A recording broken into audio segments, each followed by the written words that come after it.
In this lesson, we're going to talk about some special effects and finally make this cat look like a proper hologram, or at least try to. Now, what we're going to do first is we're going to change the color of these lines, because in my mind, if something's a glowing hologram, it's not going to have black lines. It's going to have, lighter colored lines. And this is a good idea to know how to do, because you can do this when you want to make a background look like it's further away. You might change those lines into a lighter color. Or if you have like some sort of special effect like this, a lot of times changing the color of the lines can actually be pretty useful. And we set this up early on, and so it's going to make this pretty easy. We're going to use something called a clipping mask, and no relation to Clip Studio. This is something that's in Photoshop, it's in Procreate, Krita, GIMP. I think it's just about any major art app is going to have a clipping mask. This will be easier to see on a new layer first, so I'm going to make a new layer and just paint a red dot on it.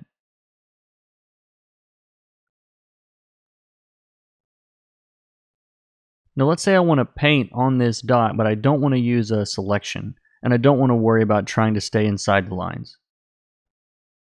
I'm going to create a new layer on top of this layer with that dot, and click this little button that says Clip to Layer Below. It's right to the left of the reference button here. It says Clip to Layer Below. I'm going to click that button, and I want you to watch what happens with this new layer. Now remember, we've got our red dot on this layer, and then an empty layer above it. That empty layer, I'm going to click that Clip to Layer Below button. And you see this little pink thing appear? This little red line indicates that this layer is now clipped to the layer below. What does that mean? It means that no matter what we do, it's going to be contained to the layer below. So when you clip a layer to something else, whatever's on that layer, that's the only place you can draw. So if you have pixels that are filled with something, that's where you can draw. So this is a big help for a lot of reasons when you're coloring. If you did want to, say for example, make some kind of selection through here and didn't want to worry about, going outside the lines, if it's on a clipping mask, you're not going to be able to go outside even if your selection goes outside. So clipping masks are a great way to really limit where your colors are going. Now, it's important to remember, if we actually went in and let's say that I went down to my red dot layer again and filled the rest of it with white. Sorry to blind you. Make it gray. Well, now all of the pixels in this layer have data, which means if I go to my clipping layer, I can paint everywhere. Clipping masks only clip to areas that have pixels, and these gray things are pixels. Now, if I don't have that gray there, if I go in and remove that gray, you can see the clipping mask still clipped to the areas that have pixels. This is why we put our inks on a transparent layer, so that when we got to this point, we can just make a new layer. I'm going to call this color holds, because that's actually, in my world of comics, that's just what they call when you color the lines is color holds. Watch what happens to show you the difference in the clipping mask one more time. So if I draw a selection around our cat here, now there's no clipping mask yet, and I fill this with a color, it's just going to fill everything. But if I clip this layer to the layer below and try again, it's now contained to just the inks that are on that layer. It's a super easy way to color your lines. So you could make any sort of selection you want and fill it. You could choose a brush and brush it in. You can do anything you want, and it's not going to leave these lines now, as long as you're on this clipping layer. Let's select our cat again, and let's try something not quite so intense. I'm going to darken this, saturate it a little bit.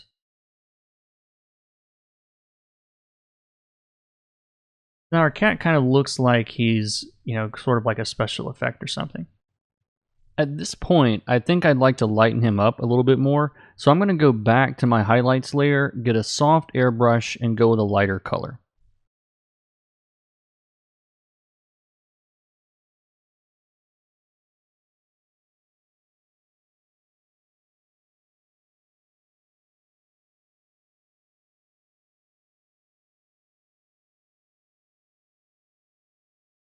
I'm also going to warm it up some by going back to that overlay layer with a darker, more saturated color and just hit those edges again.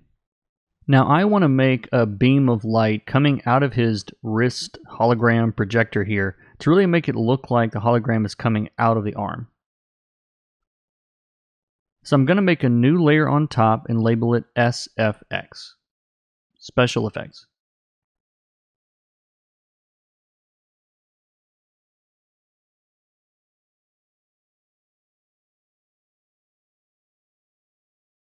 I'm going to use the polyline to draw this shape.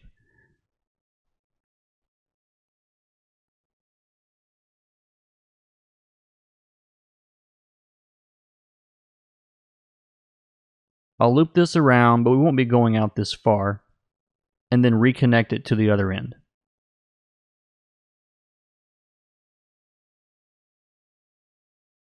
I'm picking a bright orange.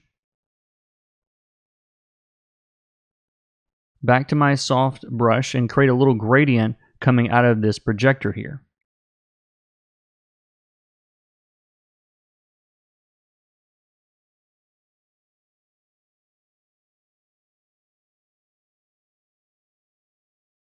Going to make it brighter, closer to where the beam's coming from.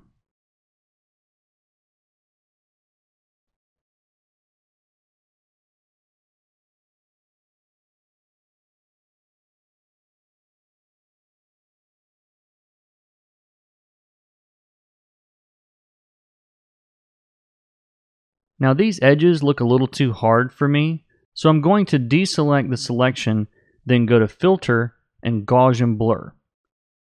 You can make this effect as strong as you like.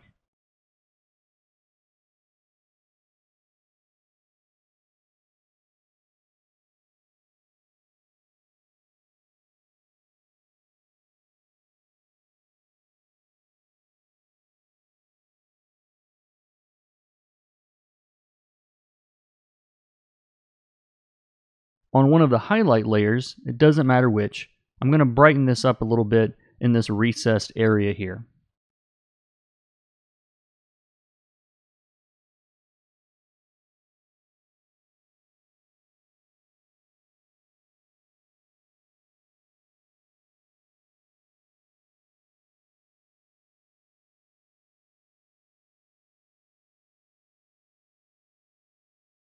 I'm selecting this line as well to go to my color holds layer and paint that with a brighter color.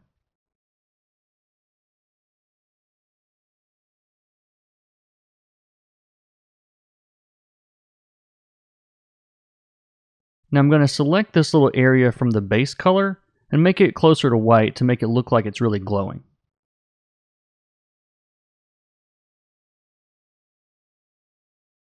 We can also take a soft airbrush with no selection and make a little bloom effect here on the SFX layer. And you can do similar tricks to create things like flames or lightning or energy bolts. One last thing to do here, I think, and that's give the cat itself a glow around the edge. So I'm going to select the cat, then expand the selection by going to Select, Expand Selected Area. 15 pixels sounds about right to me. I'm going to do this on another hard light layer on top so I can easily change it if I need to without affecting the other things we've done.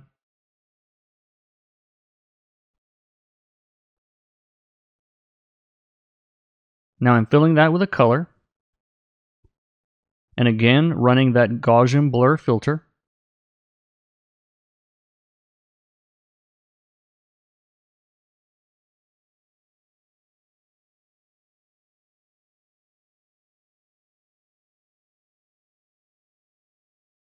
Now this whole effect feels a little strong, so I'd like to lessen this glow in the middle.